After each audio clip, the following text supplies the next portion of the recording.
Funding for This Is Nashville comes from you, our listeners, and Pinnacle Financial Partners, an equal housing lender committed to helping Nashvillians in changing neighborhoods stay in their homes with specialized home equity lending. Learn more at pnfp.com/home. I'm Khalil Ekulona, and this is Nashville. Or maybe I should say Smashville, because yes, today's show is all about hockey and our Nashville Predators. Later in the hour, we'll take you on a journey back in time to learn just how the Preds got their name. But first, let's talk about the team. The Preds got their start in the late 90s. 5 years ago, they made it all the way to the Stanley Cup Finals. As the regular season winds down, the Predators are hoping for a spot in the playoffs. Here to talk about their chances is Brian Baston, reporter for On the Forecheck, a media source dedicated to the Nashville Predators. Brian, welcome to This Is Nashville. Thank you for having me. It's an honor. Pleasure to have you with us, my friend. So, all right, there's 15 games left in the Predators season. Where do they stand in the hunt for the playoffs?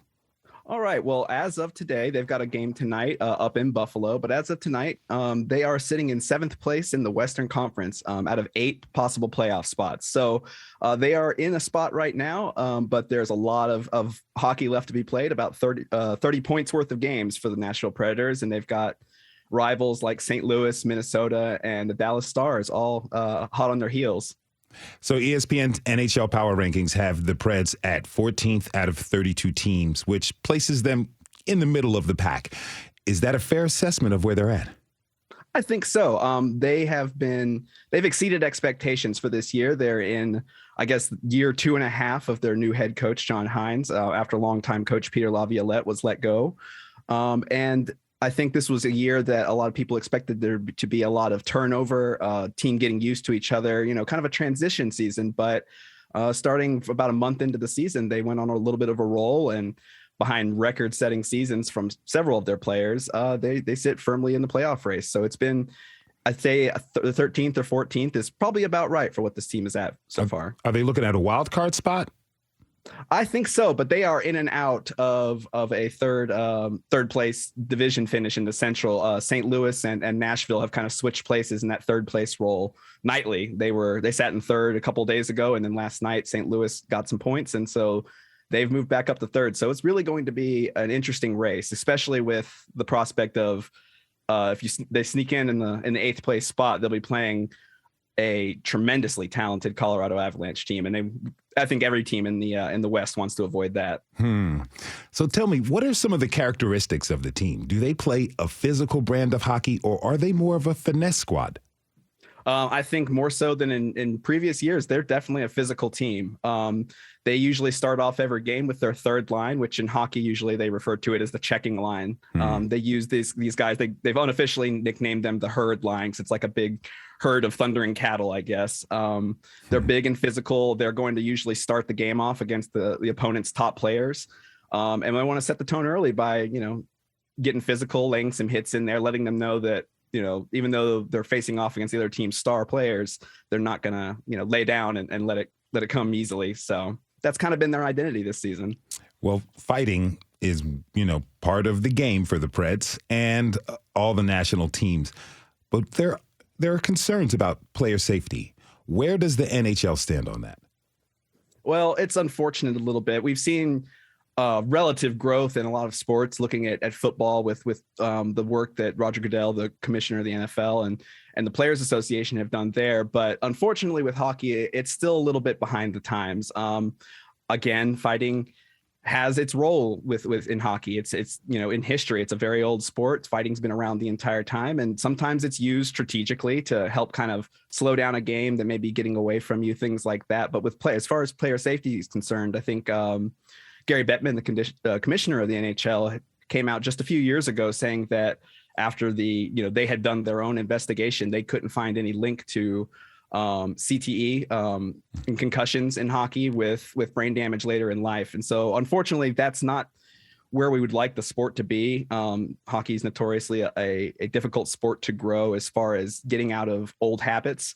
But hopefully we're starting to see some strides in that direction. They've put a little bit more of an emphasis on some of the rules to avoid injuries. And I guess relatively that's a good step. Tell us about some of the standout players on the team. Oh yes, and in Nashville, I think maybe for the first time in their history, have a handful of marquee, superstar players. There's of course Roman Josi. He's the team captain. He's the defenseman. Recently signed a $9 million contract with the Predators a couple years back, and it's been paying off in dividends. 2 years ago, he won the Norris Trophy, which is the trophy given by the NHL to the best two-way defenseman. So a guy who's good at playing defense and being on offense, and he's on track to do it again. He's shattered the franchise records for most goals by a defenseman in a season, most points by any player in a season. He's only 4 points away from that record, which I think in this month of March, in 14 games, he had points in every single one except for one. He had 4 goals and I believe 24 points in just a month, which is unheard of. He led all players in the entire NHL in scoring for March. And so he's been fantastic. Philip Forsberg, a longtime Nashville Predator, he has shattered the single season goal record for the franchise. He's sitting at 37 now, and he looks to be the team's first 40 goal scorer by the end of this season, which the Predators and the brand new Seattle Kraken are the only teams without a 40 goal scorer in their history. So it's been exciting. They're an exciting team to watch. They've got UC Saros taking over for the retired Pecorine, who's been fantastic in goal. And of course, there's the rookie sensation, Tanner Jeannot, who came out of nowhere, was undrafted, a little bit older than most rookies, but has put himself firmly in the conversation for the Calder Trophy, which is for the Rookie of the Year. Is Forsberg going to be back next season? Oh man, if I think my guess may be as good as yours. He's on the last year of his $6 million contract. He knows with every goal he scores, his price goes up, and he's a free agent after this year. So Nashville is understandably working with him to try to get him signed before free agency starts at the end of the year, end of the season rather. And I think from what we've heard so far in post-game media sessions, he'd like to stay here in Nashville. It's just a matter of coming to an agreement on the numbers. So I think if I was a betting man, I would say he's going to be back, but it's going to cost the Nashville Predators a little bit of money. That is $1 million question, I can imagine. So how did you get into covering hockey? Well, it's a funny story. A lot of people, like a lot of people here in the Nashville area, I'm not a Nashville native, but I kind of latched on during the Cup run 5 years ago. And after that season was over, I realized how much fun it was to watch hockey. And so I said, I feel kind of bad that I kind of latched on. So I'll try to watch as many games as I can the following season.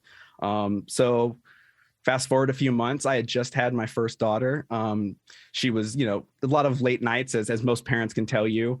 And so for me, it was easy to volunteer and say, hey, I'll take care of feeding on, 2 or 3 nights a month, volunteer myself. And I would find myself sitting in the baby's room in a glider, rocking her to sleep with my headphones in, listening to hockey games. And so that was kind of my introduction into following the team and getting more used to the sport. Nice. The Predators have a loyal fan base that seems to be growing. When you think of hockey towns, Nashville doesn't necessarily come to the top of the list. Talk to me about the team's impact on our city. I think it's been tremendous. I think the city finally got to showcase what a unique and special environment we have here in town. When the Stanley Cup came to town, I think that was a lot of the international audiences' introduction to what hockey could be here in the South. And I think, hockey in the South has really, has succeeded, has blossomed. Tampa Bay Lightning have won the last 2 Stanley Cups.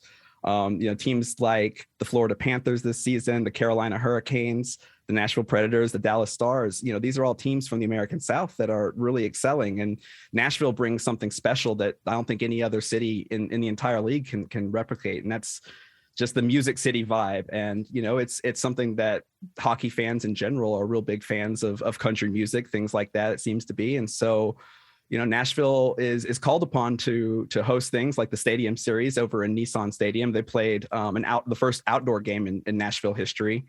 And they really embrace the music and the themes that come from being in this city. And so it's been really exciting to watch. And again, the fans are unlike anything that I've ever experienced. I went to school over in Knoxville and was a big SEC football fan. And I can pretty confidently say this is as close as it gets to, that SEC football fan type of atmosphere here in the South. The fans are extremely passionate. They care so much about the sport, but they're also extremely willing to, bring new people on. If you're interested, there's going to be no ridicule or anything like that. Everybody loves to help each other out. And I think that, proof of that is me. I mean, people such as a couple of our guests that are coming up, they were influential in helping me and being welcoming to the sport and teaching me about things. And I think that's something that can benefit everybody who's even got a passing interest in the team. So favorite sport, football or hockey? I would say hockey now. I think it's very exciting, and all the breaks in the action in football, it's hard to get back to being used to. All right, you're a convert. So as you report on the team, I have to ask you this. What has to happen for the Preds to get back to the Stanley Cup Finals? I think a couple things. I think the first is going to be penalties. I mentioned earlier that they're a physical team. They lead the league in penalty minutes. And that's not, that's kind of by design, but obviously that's not going to give them, it's going to put them at a disadvantage in games, when committing a penalty that you have to play the next 2 minutes shorthanded, 5 against 4. And you don't want to put your star goaltender under that type of pressure 4 or 5 times a game, which is about what they're averaging, is 4 penalties per game. And he's been fantastic this season, but you don't want to put that type of pressure on your goalie 4 times a game heading into the playoffs. And speaking of him, it'll be, I think the success in the playoffs and getting into the playoffs even will be dependent on how well UC Saros can play this season. He's already played, I believe he's tied for the NHL lead in most games started this season. And so they have to be real careful not to wear him down ahead of the, a tightly contested 7-game series in the playoffs. You mentioned the St. Louis Blues and the Predators are like neck and neck battling for a position. What do you see winding down the season as far as the Blues' contention, are big rivals in maybe taking on the Preds? I think that Nashville, they've had a few head-to-head matchups, and I think Nashville matches up very well. I think they have a lot of strengths as far as their defense core, like Roman Josi and Matthias Ekholm. Plus with their scoring line with Philip Forsberg, Matt Duchene, who is having another tremendous season, but he's being overshadowed a little bit. He also broke the single season record for goals this season, but obviously Forsberg's a couple goals ahead, and so it's not as big a news. But they've got tremendous scoring power, and I think if that line continues to play the way that they have, and the goaltending holds up, I think they can keep that third spot, if not higher in the Central Division. Reporter Brian Baston covers the Nashville Predators for On the Forecheck. Brian, thanks for joining us. We have to take a short break. Are you a Preds fan? Tweet us your stories at This Is Nashville.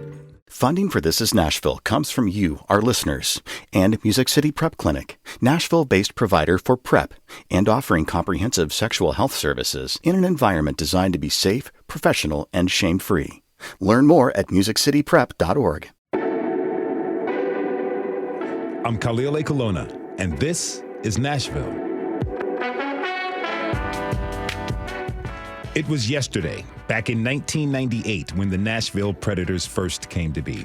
They sold enough tickets to officially make it into the National Hockey League. It's fair to say the Preds have become a pretty important part of our city since then. Whether you're a hockey fan or not, you've probably seen the logo here or there. It's pretty menacing saber-toothed tiger with massive fangs. What you might not know is how exactly the saber-toothed tiger came to be the inspiration for our logo and name. We sent our producer, Rose Gilbert, on a little journey to find out. Okay, in the name of research, I have to start by going to a game, right? It's Tuesday night, and Bridgestone Arena is packed. Preds fans are notorious for being loud. They love their team and the snarling saber-toothed cat that represents them. And that cat is everywhere. There's Nash, the mascot, who is a whole lot less intimidating than the logo. Fans actually used to throw real catfish onto the rink that Nash would sometimes ride out onto the ice to collect. But that's another story. There's the giant saber-toothed cat head with glowing eyes that descends onto the ice at the beginning of every game. And then there's the growling sound effects that ring throughout the arena after each Preds goal. Finally, there's the Fang Fingers. During every power play, intense horror movie-style music plays. And fans raise and lower 2 curled fingers towards the ice, like the cat's iconic fangs clamping down on its prey. It's a sight to see. But do the fans know where their team's name and logo comes from? No idea. I would assume an animal. We know a lot of, especially kids, have become fans of the Predators just because of the logo and because of Nash. Lots of kids and lots of adults, too. That's Melvin Poltz. He and his wife, Lisa, are longtime season ticket holders. Lisa says she's heard the story. Well, when they were building the arena, and they were digging the foundation, they found a saber-toothed tiger skull underneath the building, and they, at the time, were taking suggestions for the names of the team, and so saber-toothed tiger is a predator, and so they made the logo the skull, and they called them the Predators. She's almost right. It's true. The Preds logo is inspired by a real saber-toothed tiger that once roamed our downtown streets, long before there were even streets at all. To tell the story of the Nashville Predator, we're going to take a little journey back in time, all the way back to the Ice Age. Let's start just a few blocks away from Bridgestone Arena, at the UBS Tower on 3rd Avenue. In the basement of the parking garage, smack dab in the middle of spot number 34, there's a heavy metal hatch. You'd never know by looking at it, but just under this hatch is the entrance to a cave where the fossil of the original Nashville Predator was first discovered, back in 1971. That summer, construction crews were hard at work downtown, blasting away tons of solid limestone to lay the foundation for what would later become the UBS Tower.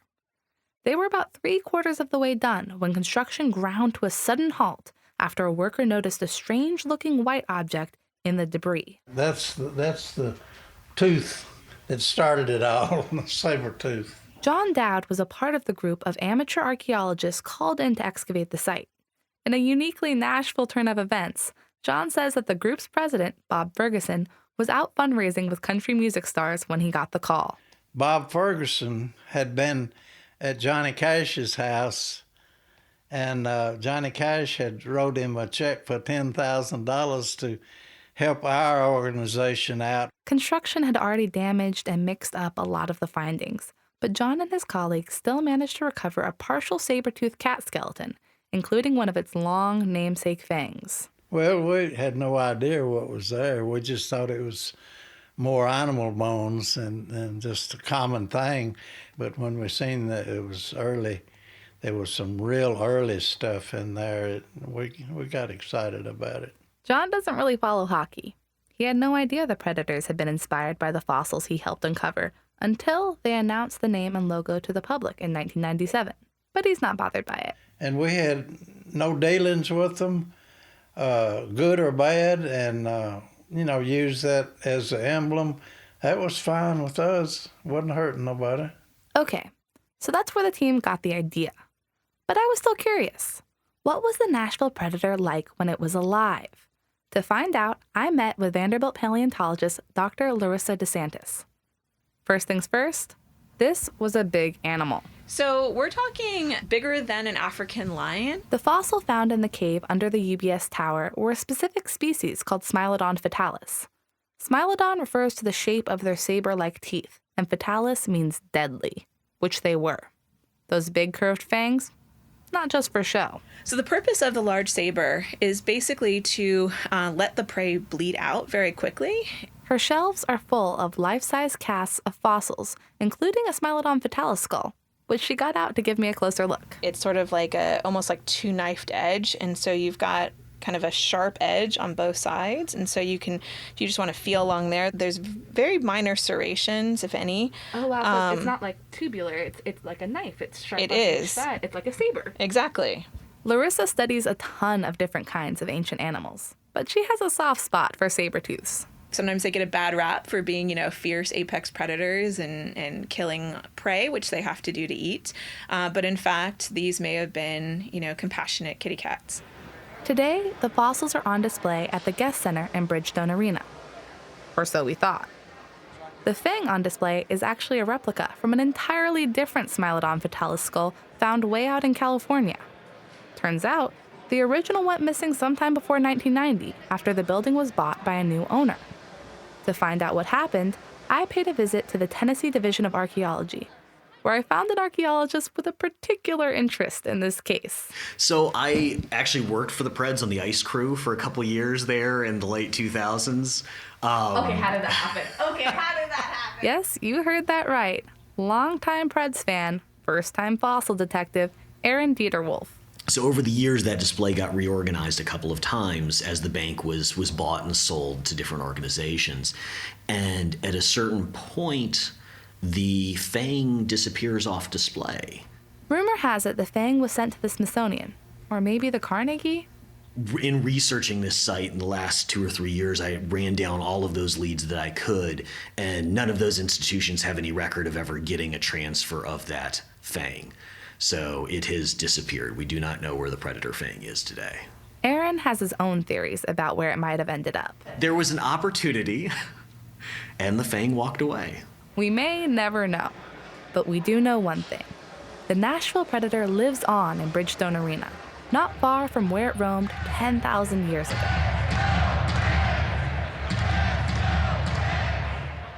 It's a good thing that they didn't find an ancient platypus skull.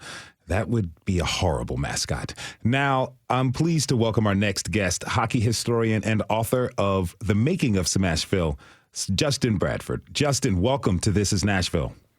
Thanks so much, and you're absolutely right. The Nashville platypi would be very awkward. Very, very, very, very.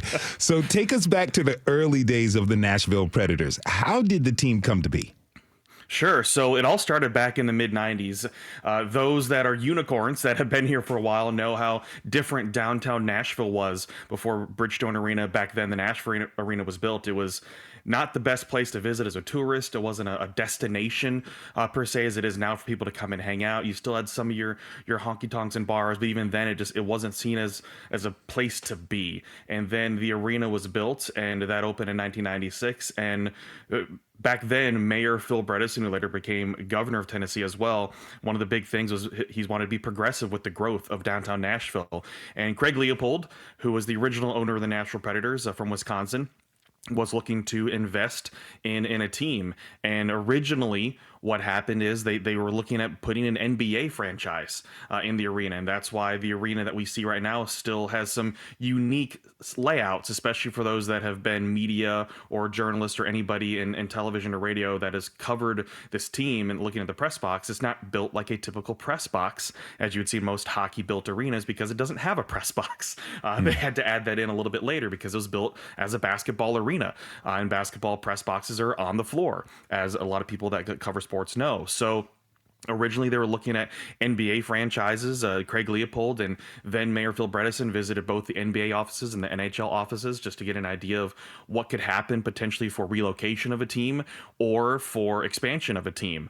One of the teams they were looking at for the NBA was the Sacramento Kings. That didn't happen as they're still in Sacramento right now. And on the NHL side, they were looking at potential relocation of the New Jersey Devils. And that didn't happen. So they decided to go for expansion.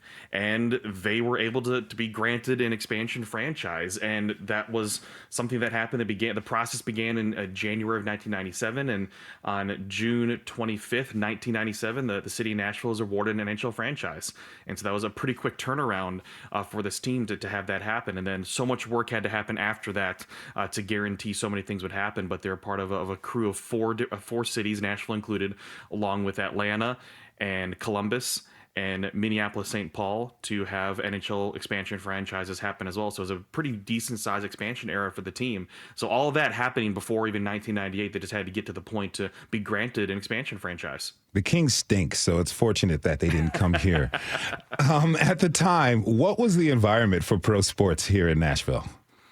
Oh, it was interesting because at that time there was already the Tennessee Titans, which were then the Houston Oilers, and becoming the Tennessee Oilers, then the Tennessee Titans. That was already in the process of happening as well. But as folks that have been here know the history of that team, they didn't come straight to Nashville. They played in Memphis, and then they played at Vanderbilt, and then they finally moved over to what is now Nissan Stadium.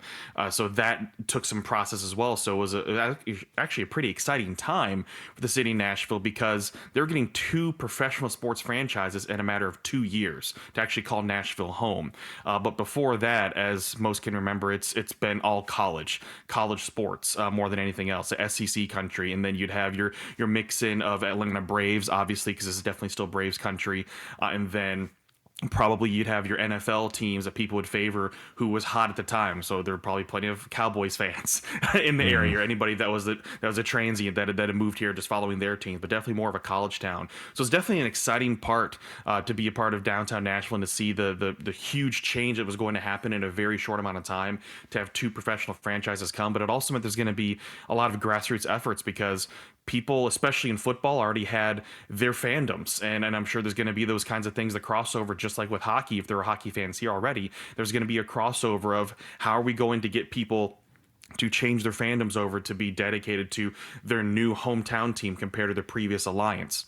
I think the Titans that latched on pretty quickly because they made a run for the Super Bowl to play in that their first year. The Predators, as an expansion franchise, it took a few years to make it there, but the atmosphere completely changed. And as we all see, what happened with downtown Nashville, it really did start with that arena. If not for that arena, the entire air about downtown Nashville, or just the growth in general that we've seen about Nashville, would probably have happened eventually, but not as quickly as it did. That arena changed everything with bringing main events to the city and for the whole change of downtown Nashville. I just think it's wild that they basically had to sell enough tickets to qualify as an official NHL team before the team even existed. And they did. So what did Preds leadership do to create a buzz around town? Like, how did they build the fan base? Yeah, so it was, like I said, it was grassroots. And so they had to, one, educate the community about hockey, had to make people excited, and not necessarily focus just on the sport in general, but about the atmosphere and how fun it was going to be. And obviously, Music City being Music City, they wanted to partner up with musicians, and they were hot at the time and very well known in Nashville. And so you saw plenty of billboards around the city featuring stars like Amy Grant or Vince Gill with their tooth blacked out in their smile and got tickets on the billboard, things like that, to really get people interested in the game. But there was already a history of hockey, minor league hockey in Nashville, playing at municipal auditoriums such as the Dixie Flyers, the South Stars, the Knights, the Night Hawks, and the Ice Flyers. So plenty of different franchises, but obviously the most storied probably being the Dixie Flyers, playing at municipal auditorium. So there's already that history of hockey there too. So you had people that were already excited about it, but then they needed to build on to that to get to that 12,000 number by the March 31st, 1998 deadline, because if they did not get to that deadline, it'd be delayed. So you had these 4 teams that had to meet a certain season ticket deadline in order for them to play in the next season. And if the Predators had not met that, they would have been delayed to the 1999 season to reach that goal. So they still had the opportunity. It's just obviously you want to get started as quickly as possible so you can build on that momentum. The longer you have to make people wait, the slower the momentum is going to be. So they reached that goal by a grassroots effort because you had people that were willing to put in the work. And some of those people were like Barry Trotz. He was probably the perfect coach to have David Poile hire because he came from the minors and he was willing to be out in the community and be an educator and being someone that was willing to be out there and help coach not just the team, but help coach the community as well and be a voice of this team before they even had any players, but to be out there and to work with that grassroots effort. And we continue to see that build as well too, with guys that are still active and or getting ready to retire, like a Pete Weber or a Terry Crisp, who is getting ready to retire, that they're willing to go out to schools, to communities, to everywhere to sell not just hockey in general, but the Nashville Predators and the excitement of a game. So grassroots is one of those things that was very big for them. And we've seen other franchises after the Predators understand how important that was in what used to be a quote unquote non-traditional market, go out there with a grassroots effort and build on that excitement. And you saw that with Vegas, especially what they've been able to do, and just doing that grassroots effort to go out to the community, to be a part of the community is important. You can't just expect it to be that if you build it, they will come type of thing, but they built it and they built upon that by being involved. If you're just tuning in, this is Nashville, and I'm your host, Khalil Ekulona. We're talking all things hockey this hour. My next guest works concessions at the Preds games, Matthew Carfey. Welcome to the show. Thank you. Appreciate it, guys. Now, Matthew, I understand you've been a Preds fan from day one. Take us back to day one. What was that like? Sort of surreal here. I came here from New Jersey. So I was a transplant back in 98, right when they got here. So I kind of was following the situation. And going to the games early was a lot different than you can imagine right now. So I guess the Saturn plant and all was down here in the Spring Hill area. So you had a lot of Detroit people, a lot of people from Michigan down here. So when you went to a Preds game, if God forbid they played the Red Wings, it was completely red in that area. So there was like no Predators fans yet. And the ones that did go were really older. So they didn't understand hockey as much. So it was really awkward trying to explain to them games because, as you can imagine, you're watching something for the first, second, or third time, you don't have an idea of really what's happening. And, hockey's such an intense sport with all the action happening right there in that small area so fast. It was kind of confusing for a lot of people, but it was really exciting to kind of see like the baby born here. I'm curious, are you a lifelong hockey fan? Yes. Coming from the area where I come from up the Northeast, I'm a lifelong sports fan, especially pro sports. You switched allegiances. Pete, that's tough for people. How did you make that transition? It's because back at that time, coming here, again, we were looking at 24 years maybe here. So there wasn't the technology. I know people can't imagine that, but, even cell phone technology wasn't quite around as much as it is right now. And you couldn't watch the games. Rangers, Devils, anything from the Northeast, if they weren't on a national broadcast, which hockey wasn't that big on TV back then, you're not going to be able to follow your team as much. You have to get the USA Today and hope that they cover a good, hockey section, maybe get a good picture or something in there. So there wasn't the ability to actually watch and follow your team as you are now, where, the internet and everything is so quick. And, being an allegiance to a team in the, that conference, this is the Western Conference, that was Eastern Conference, you had that, that ability to start new from scratch. And it wasn't a transfer team as opposed to like the Oilers. I hate the Oilers, by the way. Not exactly a Titans fan. But anyway, you had that brand new team that started here fresh, and I was brand new here. And it was a lot easier to switch and, kind of get behind something that was grabbing that momentum like you guys had explained already, that grassroots effort and something like that, to see it born. And then over the few years, it just was a lot easier to switch that way. It's kismet in a way. The Bridgestone Arena is smaller than most hockey arenas. That makes it a lot louder, and Preds fans are known for being loud. Justin, tell me about the infamous Cell Block 303. Yeah, so for my book, I interviewed Mark Hollinsworth, who is considered the warden, and the history goes back to Game 1, where he, sitting in Section 303, turned around to his seatmates and went, "Look, we're not going to be good for a while, but we're going to have fun, right?" And that's basically how they built upon it, is that they wanted to have a fun time at these games. And so they were taking chants and cheers that college teams had, whether it was hockey or other sports. That I know the New Jersey Devils have some chants and cheers, and other hockey teams. And they kind of just sampled from different sports and came up with their own and made their own unique chants and cheers as well, too, to how they were going to make it a fun atmosphere, to feel like what you hear now, or especially during the Stanley Cup final run, which you could hear on national TV and hear loud and booming, to the point to where Pittsburgh media were saying they were piping in noise, even though they weren't. But back then it was taking and using the word quote unquote sucks all the time in every single chant, just to try to get in the heads of opposing teams, and especially opposing goalies. And it's to the point to where opposing goalies expect it. They want to hear it. And you talk to different teams and how they expect the atmosphere. People love coming here to feed off of that as well. And it's one of those things, yeah, sometimes they'll get into other teams' heads or other goalies' heads, but it's more about the atmosphere that makes it a fun thing to play in, because energy is energy and people are feeding off of it. But that was the big thing back then, is they wanted to have fun and make it a fun atmosphere for people, knowing that it's an expansion team. The expectations weren't high, but they wanted to have fun doing it and utilize that. And they created their own website, section303.com. And they would print out the chants and cheers, especially in the early years, and put them in the cup holders of the seats to make sure everybody could be in tune. You'd have somebody count off the chants and cheers. It would start just from the very beginning, before the game even started, when they're announcing the starting roster for the opposing team, all the way to the very end after a goal, when someone took a penalty, whenever something happened, they had a chant. Crazy atmosphere. Nice. We're going to talk more about that fan energy after the break. That is hockey historian and author Justin Bradford. Thank you for being with us. Matthew Carfy, super fan of the Nashville Predators. Stick with us through the break.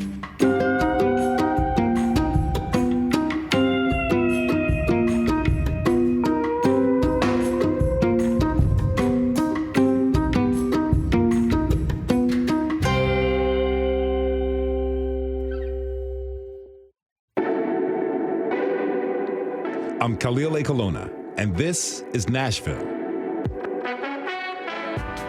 This hour, we're talking about how Music City became an honest-to-God hockey town.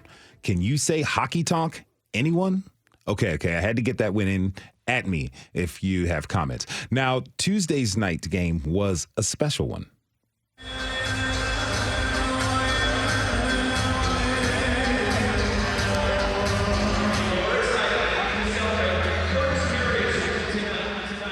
It was the first Kurdish Heritage Night at a Preds game. Joining me now is one man who helped make it happen. Balin Ali, welcome to This is Nashville. Thank you so much. Feel honored to be here with the great personalities that you got. Oh, thank you for being here with us. So tell me, how did this come about? So last summer, this was just an idea that floated around and started having conversations with the Preds team regarding potentially doing a Kurdish Heritage Night. And they were asking, like, hey, does the Kurdish population follow hockey? And as you may know, the Kurdish population here, Nashville has the largest Kurdish community in all of North America. Mm-hmm. We follow sports in depth, from the Titans to the Preds to soccer, anything that is associated with Nashville. We follow it. And then we're having conversations with the Predators team, and they're like, yeah, let's do this. At first, it was going to be a Dallas Stars matchup because with the rivalry between the Kurds in the U.S., Dallas has the second largest population, and Nashville has the largest population. So we like to go back and forth at it when it comes to our sports team, but it didn't work out that way. And it came to fruition after a couple months, and it happened this past Tuesday. So what did Kurdish Heritage Night look like at Bridgestone? Kurdish Heritage Night included from the Preds did a great job of honoring, like, on their jumbotrons, their screens, and everything like that, to where we had a Kurdish live band performing at Bridgestone between intermissions, where the audience was hearing actual Kurdish music. What's the significance of this? The significance of this for you and your community? Well, just recently, Nashville, Mayor Cooper's office gave March made official March as the National Kurdish Heritage Month here in Nashville. And this was one of the celebrations about that. Historically, March around the world is known as Kurdish Heritage Month, with the Kurdish New Year starting on March 21st, the first day of spring. And it's pretty awesome that sports teams like the Preds are honoring the Kurdish community here in Nashville during that month. Matthew Carfey is still with us. Matthew, when you hear stories like what Balin is sharing, does that make you happy to be a Preds fan?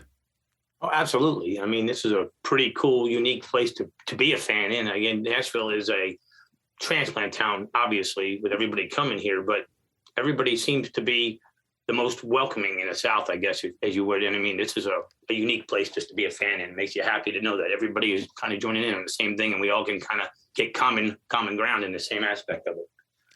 If you're just tuning in, this is Nashville, and I'm your host, Khalil Ekulona. We're talking about the Nashville Predators and their impact on Music City. I'd like to welcome my next guest. Megan Sealing is the co-host of It's All Your Fault, a podcast that covers the Predators. Megan, welcome, and thank you for joining us. Thank you so much for having me. So how did you become a Predators fan? Oh, man. It was a million years ago, approximately. Okay. In 2010, I went to my first Preds game. I'm from Seattle, but I married a Nashvillian. And so he was living in Seattle. And one of the things that he really missed was hockey, being able to go to hockey games when he lived in Nashville. So we started watching Preds games up in Seattle. And he did rather. And I was sort of familiar with hockey. Seattle had a farm team that I would go get cheap tickets to watch.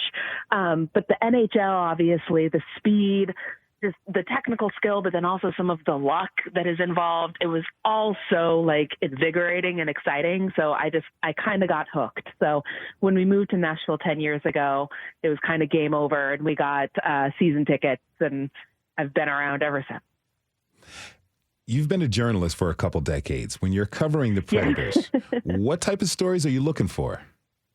It's hard to culture mostly, it's hard to kind of sum up sports just in sports reporting. And I think that sports journalism, especially in recent years, they've started to look at sports teams not just analytically and how they're performing within the sports world, but also how they fit into the communities in which, they are representing.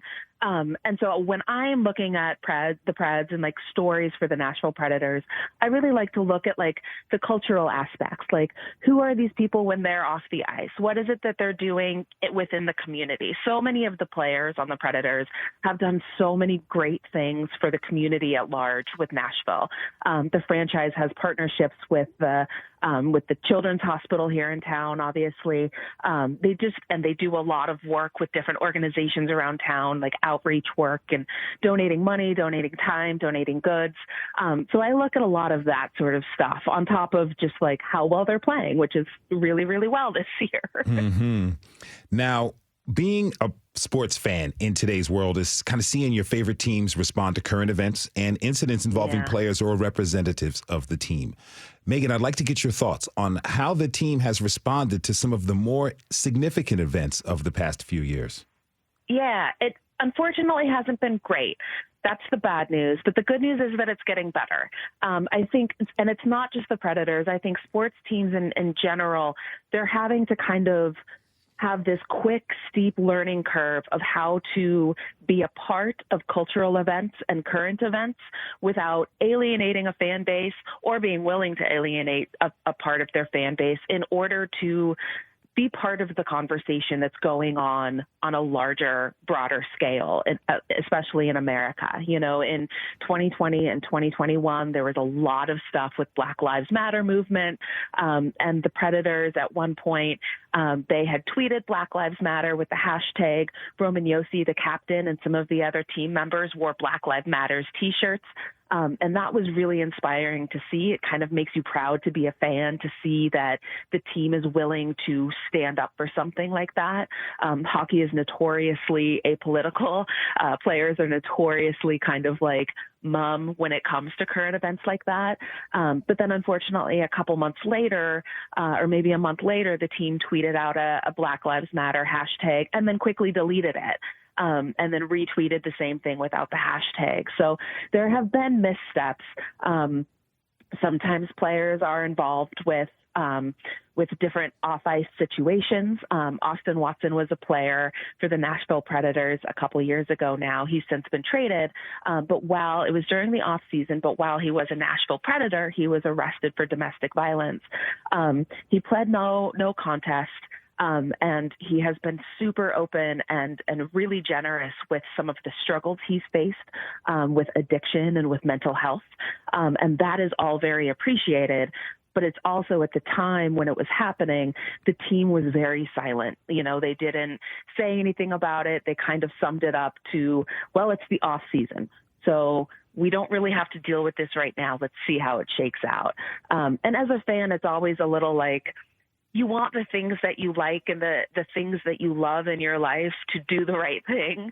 And so as a fan, when you see somebody or see a franchise making a choice that maybe you wouldn't make, or not speaking up about something that you feel is important, it can feel a little disappointing, a little alienating. But the Predators are getting better, and I think hockey teams in general across the board are getting better.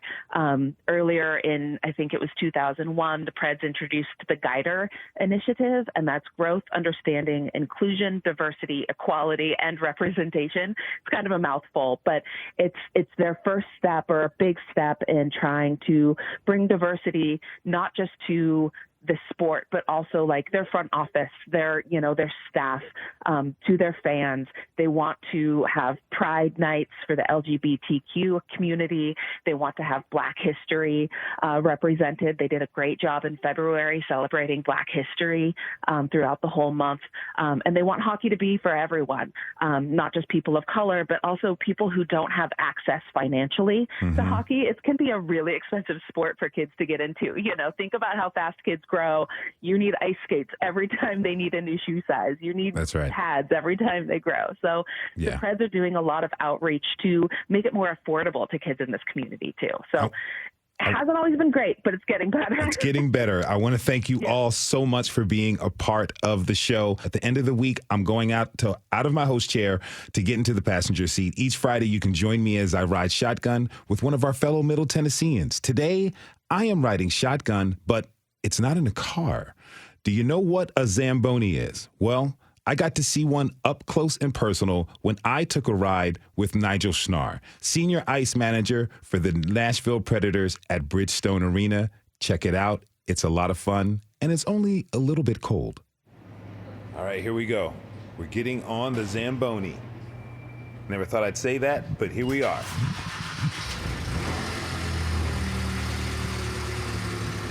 People heard of the Zamboni, but they don't actually know what the Zamboni does. What are we about to go out and do?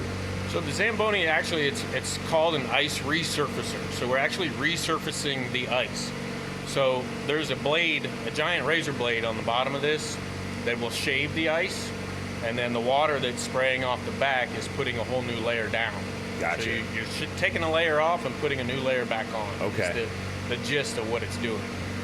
Is there a difference from ice that I would find maybe in a frozen pond and the ice that is used for NHL hockey games? Our water here is treated, so it's a little bit softer. We take the chemicals out of it. Plus, when you're working on an outside rink, that freezing mechanism is coming from above, like from the air, Mother Nature. Mm-hmm. Here we're pulling the heat out from underneath the ice. We can control how low we take the temperature, how soft or how hard we have the ice. What does softer ice mean for gameplay? Typically, you're not going to skate as fast. Players' skates will kind of dig into the ice a little bit more, so it kind of slows the game down a little bit. Gotcha. And the only really time you get stuff like that is when your outside air qualities are a little bit warmer. Humidity plays a big part in that, especially being in Tennessee when it fluctuates so much. Yeah, so I can imagine toward the end of the season playoff time, you guys are working double hard to make sure everything stays. Yeah, we actually bring in like a secondary air system to blow cold air into the bowl. Okay. To kind of help alleviate that kind of thing. So you said you bring the ice in, so at the end of the season, it's all new ice every season. Yep. How long does that take? From start to finish, from a concrete slab to a playable surface, is about 48 straight hours. 48? How thick is the ice? We'll get it to about 1 1/4 inch, 1 3/8. Wow. It's going to get a little louder now. That's all right.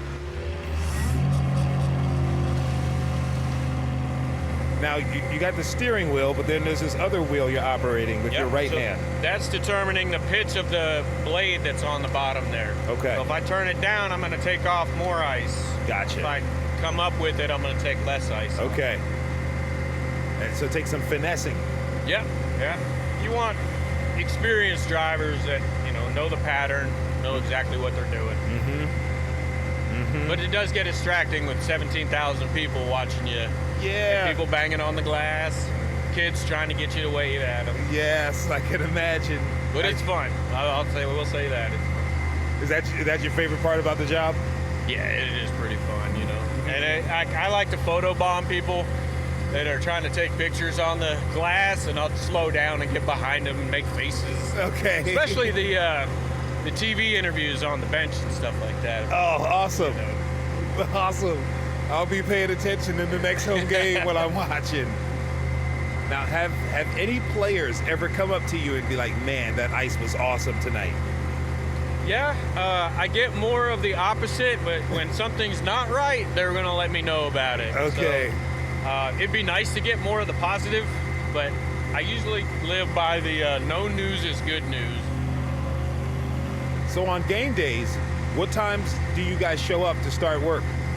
7 a.m. to around 11 p.m. Woo! First in, last out. It's kind of a norm with an ice.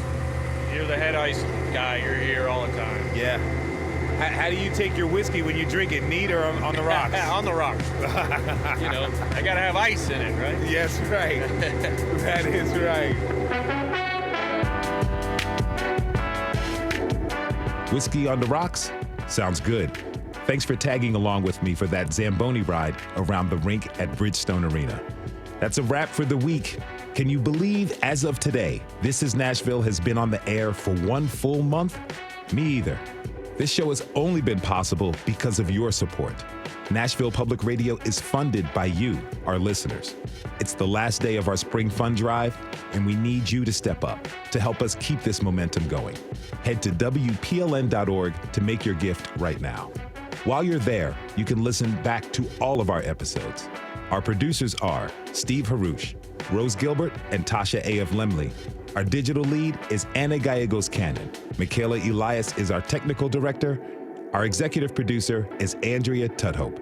Shout out to our news director, Emily Seiner, and our theme musicians, Larange and Namir Blade. The conversation doesn't end here. Find us on Facebook, Instagram, and Twitter at This Is Nashville. I'm Khalil Ekulona. We'll see you Monday, everybody. And be good to each other.